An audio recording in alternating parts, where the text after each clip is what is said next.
سوال یہ ہے کہ سال کے آخر میں پیسے کم ہو گئے ہیں، مطلب ہے کہ یکم رمضان پہ زکوٰۃ دیتے تھے اور یکم رمضان آئی ہے تو اب پیسے کم ہیں، تو اب زکوٰۃ واجب ہوگی یا نہیں؟ دیکھیں، اگر کسی آدمی کے پاس سال کے شروع میں مثلاً 2 لاکھ روپے، آج کل تو 2 لاکھ روپے سمجھ لیں 5 لاکھ روپے 5 لاکھ روپے اس کے پاس تھے،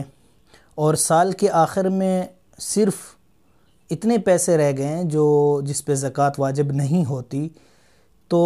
اس صورت میں اس پہ زکوٰۃ واجب نہیں ہوگی۔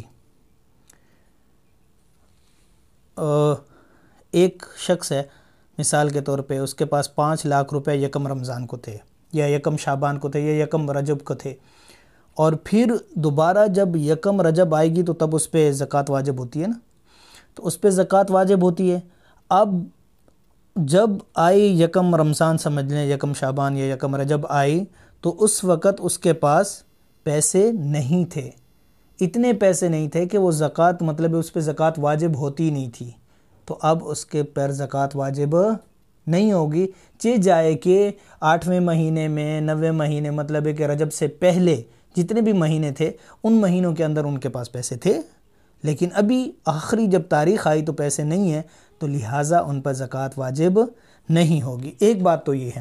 دوسری بات یہ اس کے ساتھ آپ یاد رکھیں کہ مثال کے طور پہ کسی کے پاس 5 لاکھ روپے تھے،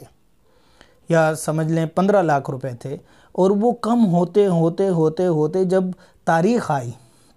جو زکوٰۃ کی اس کی تاریخ تھی وہ تاریخ آئی، تو اس تاریخ کے اوپر اس کے پاس پیسے کم ہو گئے، انتہائی کم۔